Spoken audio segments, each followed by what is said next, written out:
Good afternoon, everybody. Welcome to Lessons in Leadership. I am Mary Gregory. It is Friday again, and it's the 26th of February.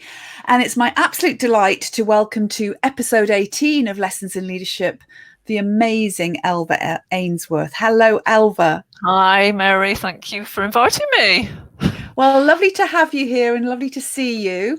And I'm really looking forward to hearing your stories and your experiences as a leader, because you are a phenomenal leader of talent innovations.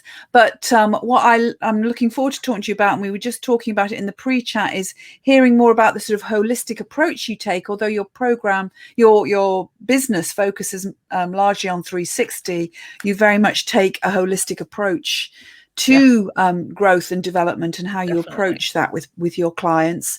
So I think you've got lots and lots of things to share. So I'm just going to sort of do a quick whiz through your career, and then you can tell us a bit more about talent innovations and how that came to be. And then we'll hear a little bit more about you as a leader and some of the lessons you've personally learned along the way. So very young, I'd say, what you'd be regarded as a rising star when you first started out in your career, and you were quite young when you became an HR director within the corporate world, and had a daughter at that age. So you were 27 when you had Alex, and returning to work, then decided to move into working in the psychometric world, which when you moved to Savile Holdsworth, and I love the fact you described that as being in a sweet shop. It was almost like you started working there. Yeah, I loved it. Absolutely loved it. Psychometrics galore. It was just joy. Yes. Yes. So that was a real passion for you. Yeah. And then in 2000, having spent your time and having an international career actually with Savile Holdsworth, you decided to set up your own consultancy, Talent Innovations. Yeah. So tell me a bit about the move from the corporate world into running your own business, which I have to flag is a really successful business. And just before we came on the call today, everybody, Elva was talking about time zones, and she's really running a big global organization at the moment. So that's what you've grown to. But tell us about the early days and your motivation and drive for moving towards talent innovations. Yeah. So I when I was at SHL, I loved psychometrics, and I was focusing on 360 feedback, and I loved what I was doing. But I was also training in homeopathy as an interest, as a hobby. And it just taught me this whole new world of looking at energy, looking at balancing your life, looking at how to have people take responsibility for their health, for instance. Yes. And how you and what I learned was that if you have the right the right space and the right questions and the right listening, and then the right mirror, which is what homeopathic remedies actually pretty well do. They provide a mirror to the body. Then magical things happen. Absolutely magical transformations happen. And so I started wanting to bring some of these processes and theories, if you like, and philosophy to my work with psychometrics and with 360 feedback. At SHL, that didn't quite work. That wasn't really the SHL brand. They thought I was a bit weird. So I really wanted 360 to be a developmental experience for people rather than just an assessment with a lot of data. So I decided I didn't want to compromise anymore. So I thought, well, if I can't do what I really want to do here, I better do it by myself. So I left in 2000 to build my own business. And in a way, I've been doing that ever since. I've been building in that philosophy into the 360 tools that we sell and create for clients. And some of my ideas have literally I was just thinking about this the other day.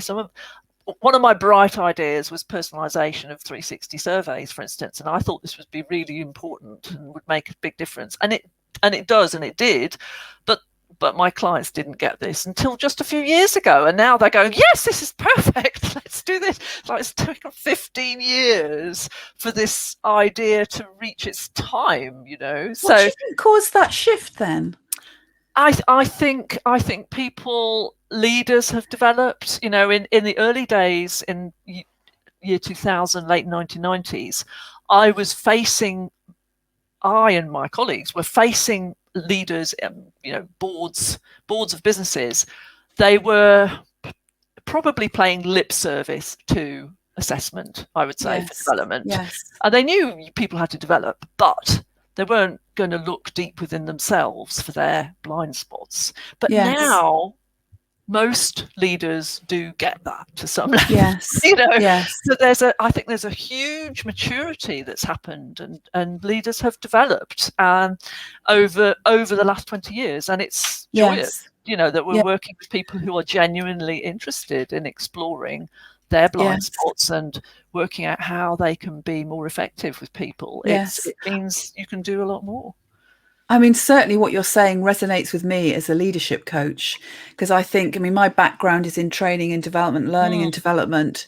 And, 20 years ago, some of the conversations you'd have around emotional intelligence and building self-awareness and all that sort of stuff, people would look at you as if you're talking a foreign language. Strange. Yes, exactly. Yeah, and it's actually become, now it is much more normal now to say it's not necessarily acceptable for a leader not to have self-awareness. Is largely recognized that to be an effective leader, you have to know yourself in order to understand the impact you have on others. And that is a major shift in the last 20 years. So the conversation, it sounds similarly, the conversation has shifted in the psychometric. We're pushing at an open door, base. Actually. That's yes. Yes. That's really encouraging as well. I mean, I think it is, isn't I it? noticed that too. Yeah. Just what a relief. Phew. Yeah. So, but in your story of how talent innovation has evolved, you've got a wonderful example of, because in this pandemic, there's been the whole word pivot your business. Yes, but you have a very early example of pivoting. Yes, your business. yes. So do share that. Absolutely. With us. Yes. So I left SHL in order to do my own consulting.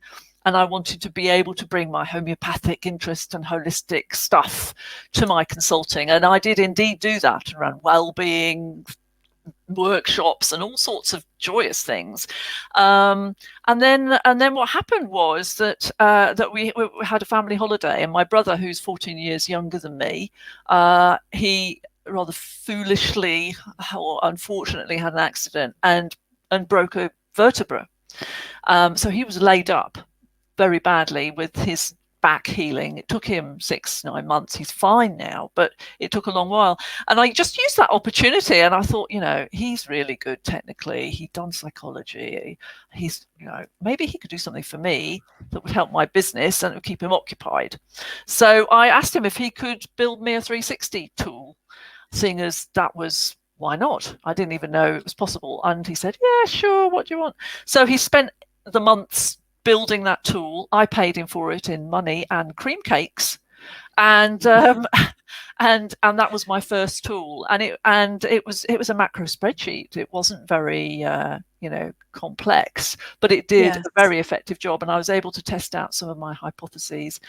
So I started to move towards a tool-based consultancy, which I wasn't particularly wedded to that, but it was an opportunity, and then that emerged to be useful. And then actually I fell pregnant 4 years later, and I realized that actually it became an imperative to shift the business a whole other level, not to just consultancy with some product sales on the side, which was sort of how I was running it, and thinking, oh, maybe it'll grow. That was how I was about it, but I didn't really mind. It was making a good living.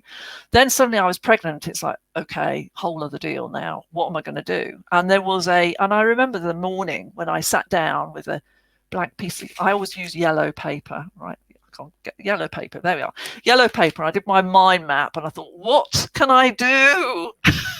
What's going to happen? And I thought, okay, well, an obvious thing is to focus more on the product, move away from me doing consulting. Other people can do the consulting, move towards the product. How do I need to do that? I need to invite my brother into the business. So that was the next conversation. Brother, dear, would you like to buy into the business? And let's see if we can make something of this. And it took us 6 months to persuade him.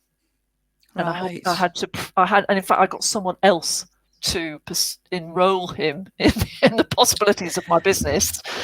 And I had to be a little bit sneaky, but he got what was possible. And then he actually joined me in the business part-time at first and then full-time. And he worked with me for 5 years very closely. And we really built Yes. it from a small concern into something. We're probably about 700,000 a year type revenue. Yes. And then it wasn't really his interest, so he started to get a bit twitchy, so I bought him out, and so I was then able to move on without him. So it was that was another pivot point for the business. So and 20 years later, here I am. I'm running I can't believe it, a global business with third generation technology. So we're on the third platform. Yes, incredible. And what I hear is that you also saw strategically, you saw the value in you stepping away from being so hands-on and becoming much more of that leader, that MD, that CEO type figure within the business, which is how it's continued on from that as well. Yes, and there have been different stages and degrees of separation, if you like, where I've made that shift. And I would say nice intention hasn't made much of a difference ever. Oh, it'd be good if I did less consulting and gave more to my associates. That tends not to work. Clients, they come buy to you, they want to work you. So it's very difficult. So I would say, if I look back, the only moves, proper pivots where the things have dramatically changed for the better have been when I've taken very, very bold steps, like saying no consultancy, I'm now on maternity leave, or whatever it happens to be. Or for instance, another bold move I took, and this was mostly for my health and lifestyle for the whole family, it was I moved from London to York, and I left the business in London, and that immediately meant I wasn't there managing the business day to day. They had to manage it themselves. So that made a huge shift, and it forced me into a more strategic role, and made it easy for everyone to sort of shuffle around that situation. So how does that work now then? So I think that's incredible. So what you've just shared is some tremendous courage and courageous steps that you took. And moving up to York, I know it was linked to your health and well-being, very much so. But how do you lead Talent Innovations now when the business is down London-based and you're up in York? Tell us a bit more about that. To be honest, it's been helped by lockdown, I would say. Great. Because everybody's virtual, so no one would know that I'm not in London with them. But I mean, the answer is by being structured with my time, being clear on who's accountable for what. Making the key for me was having someone that I totally trusted to manage the operations day to day. Yes. And it's I've not always had that in the 20 years. I have, and then I haven't, and then I have, and then I haven't.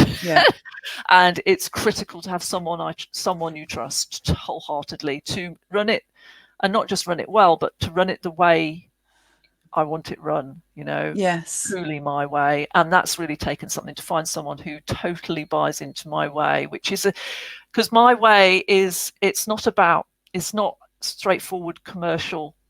It's not straightforward commercialism, my way. All of the business, pretty well every single employee works a degree part-time. That for either health reasons or family reasons. So my business, and I was very clear on this in the early days, that I wanted to run a business where everyone was fully taken care of. And so it's just like running, for me, it's like running a family. Like a different family. I've got my family, my 2 boys who are now teenagers, and husband, and then I've got my Talent Innovations family, and I run it like a family. So that's what I wanted.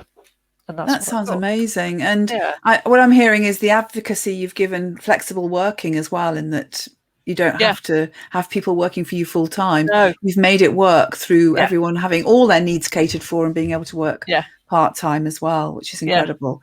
So I'm going to ask a question here, which I suppose comes from me as a fellow coach consultant. Yes. In that you built a business and people bought you, and I think this is a common phenomena for many other coaches and consultants who particularly are focused on growing a consultancy practice.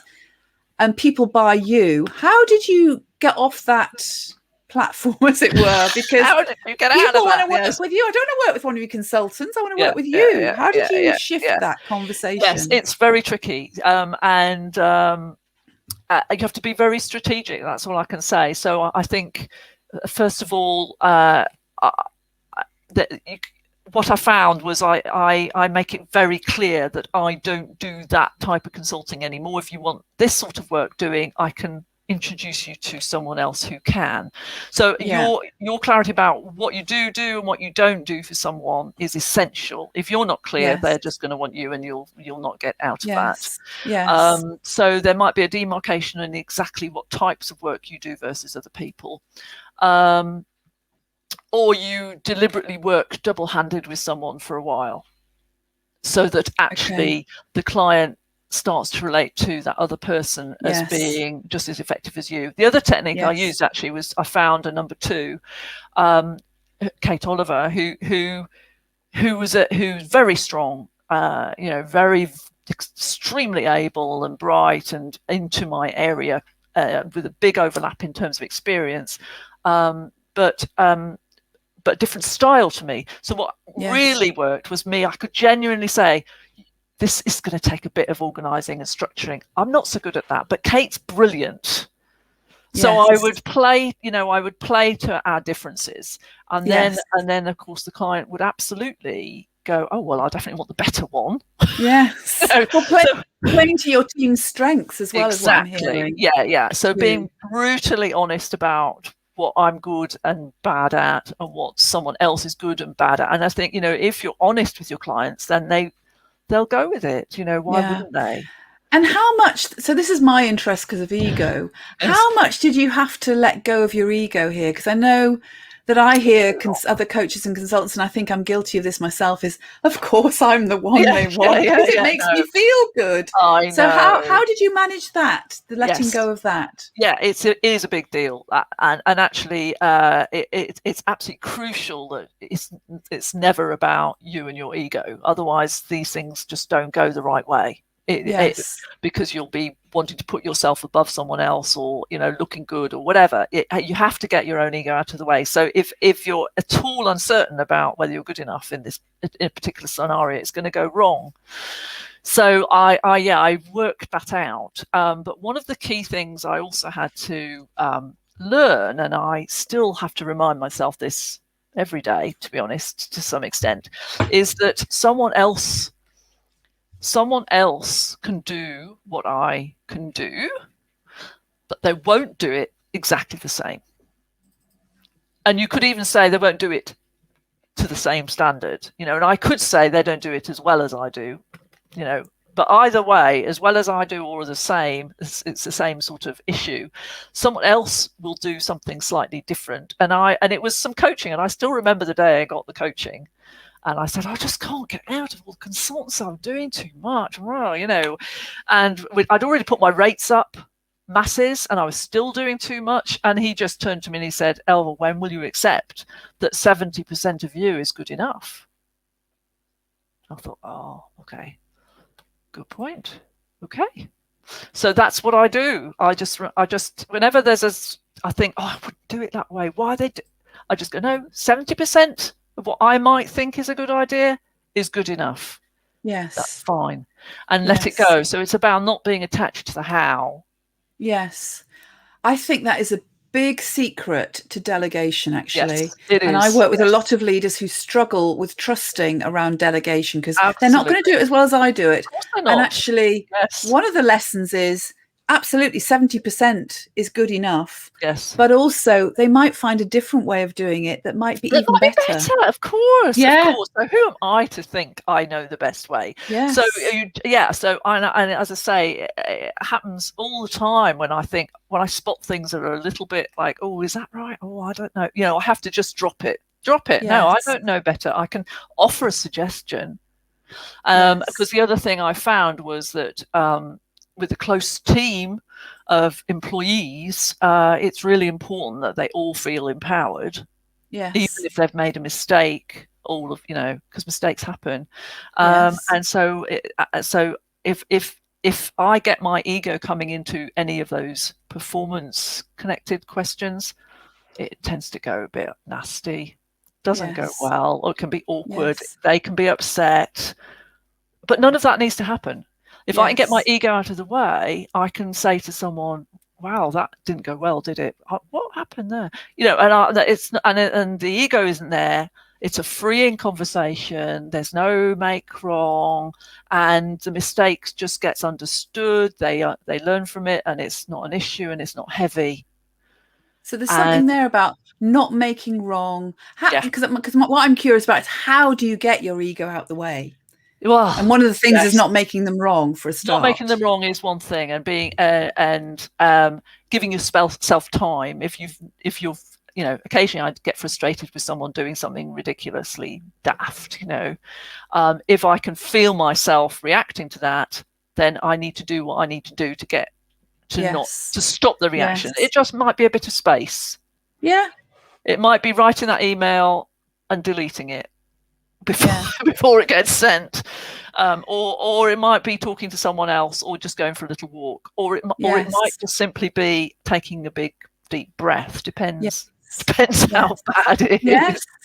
Or just checking in what the learning is for you in this situation. Well, and I would say the key thing that I think, if I look back at where I've not been as strong a leader as I might have been, and how have I got stronger, and I've definitely got stronger over the years.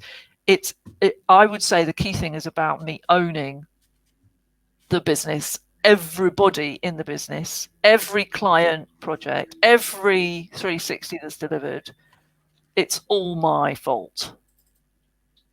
I'm responsible for it all.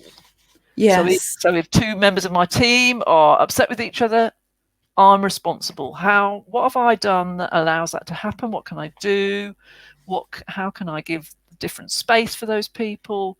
And if I take responsibility for it myself, then that gets my ego out of the way. I just take it on, and other people excellent, and they'll feel I think that's phenomenal that you shared that.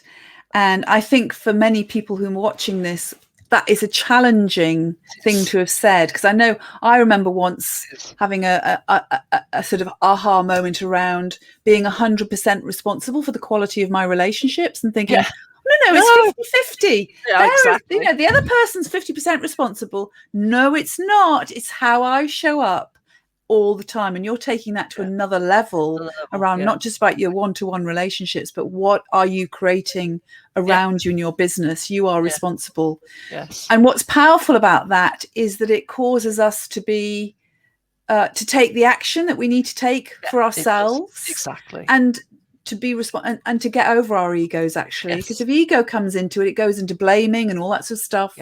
But actually, if we take the responsibility, it empowers us. Yes, exactly. And that also connects with understanding your own self and your own style, your own strengths really, really, really well. I have a particular strength, which is I can excite people, I can get them interested in new things, and they can come with me. But there's a real downside to that. Yes. So it's really knowing what the downsides are to your own style and owning those. I can have people buy into me and then start to regret it, or I have to take care of that then. Or they might not say what they really feel. So I need to be responsible for hearing how they feel. So it's looking at it all the way through, not just in the immediate, the long-term relationships. That is really powerful. Thank you for sharing that, Elva, and causing that conversation that we've just had. So we're moving to the end of our conversation. The time always goes incredibly quickly. These are unprecedented times. I almost feel like I want to call you the queen of pivots, because you've pivoted your business several times in Yes. its lifetime. And obviously this year has been absolutely incredible for all of us and for all people leading their businesses. What advice would you pass on, and what are your final words that you'd like to share today, to help us navigate these tricky times that we're in? Ooh. I would say pay attention to your energy, because it's very easy to get pulled into the routine of Zoom calls and this meeting and this meeting. And I know some of us have back-to-back type of conversations like this. And I would say the most critical thing for all of us is to manage our energy very, very carefully. Yes. Yes. Because the natural rhythm of the traveling and the coffee breaks and Yes. walking to the ladies, there were all sorts of natural breaks that came into an ordinary working day, and they're not there at the moment. Yeah. So I think it's very easy for people just to get going and not realize. And certainly my experience, if you don't take care of your energy in the short term, then in the long term you may really suffer. Yes. Because I've had to manage my energy long term very carefully. Yes. So if you need a coffee break every afternoon, then that's what you need. Yes. That sort of thing. Take care of yourself. Absolutely. Fantastic. Well, thank you so much. It's been so rich, this conversation. It's been so lovely to engage with you on it. I wish you well, and I look forward to staying in touch with you as we progress. Thank goodness there's an end in sight to this. Yes, you never know. That we're on, so I look forward to being in touch with you. And I'm going to say to everyone watching today or watching in catch up, thank you. Do leave your comments in the box below this. We do love to hear from you. Next week, I'm delighted to welcome Craig McMurrough, who is Director of Change at Capita. So a big consultancy firm who deal with a lot of large corporate organizations. And Craig himself has had a pretty dynamic corporate career as well. So there'll be lots of things to hear from him next week. Thank you for joining us for today, or for listening and catch up. Look forward to seeing you again next week. Bye for now.